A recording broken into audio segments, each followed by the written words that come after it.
ایک دوست پوچھ رہے ہیں کہ میں حج پر جا رہا ہوں، اللہ نصیب کرے، آسان کرے۔ میرے جسم پر بہت دانے نکلے ہوئے ہیں، کھجلی بھی بہت ہوتی ہے، کرتا ہوں تو خون نکل آتا ہے۔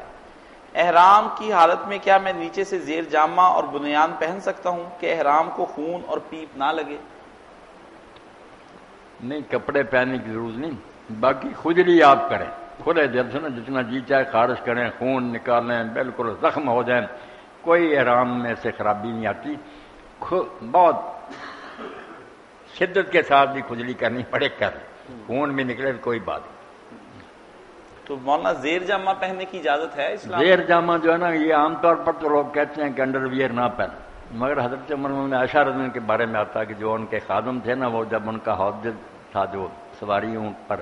رکھتے تھے پھر اتارتے تھے، وہ ننگے ہو جاتے تھے، تو آپ نے پھر انہیں تبان پہننے کا حکم دیا کہ چھوٹا نا انڈر ویئر نیچے پہنو۔ بخاری شریف میں آئی، بالکل ٹھیک ہے، یہ کرنے یہ کوئی نہیں، شلوار پجامے جو ہے پورے نیچے تک وہ منع۔ یہ خون ناپاک ہوتا ہے، یہ احرام کو لگے گا، اور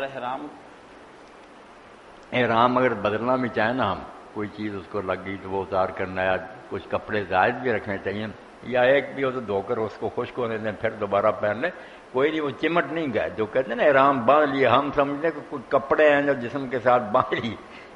احرام جیسے کہتے ہیں نماز کی نیت باندھ لی، وہ مطلب شروع کر احرام ہے کہ پابندیاں لاگو ہو گئی، ورنہ گرمی لگ رہی ہے، آپ کپڑے اتارے ہیں، نہانا ہے تو جا کر باتھ روم میں دونوں کپڑے اتار کر آپ بے شک نہائیں، خوشبودار صابن استعمال نہ کریں، ویسے پانی جتنا استعمال کریں نہائیں اتنا ہی اچھا، تاکہ بال بکھریں، آدمی دیوانہ اور پاگل نظر آئے۔ تیل وغیرہ نہیں لگانا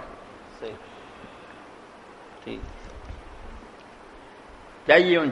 چار چادریں آدمی رکھیں نا، دو پہنے دو زائد بھی ہوں،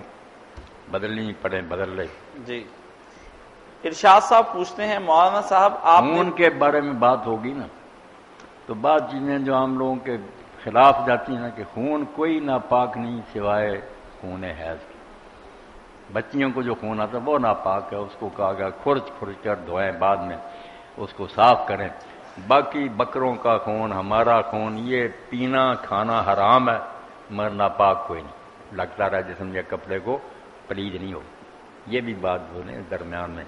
کھول بلا شبہ۔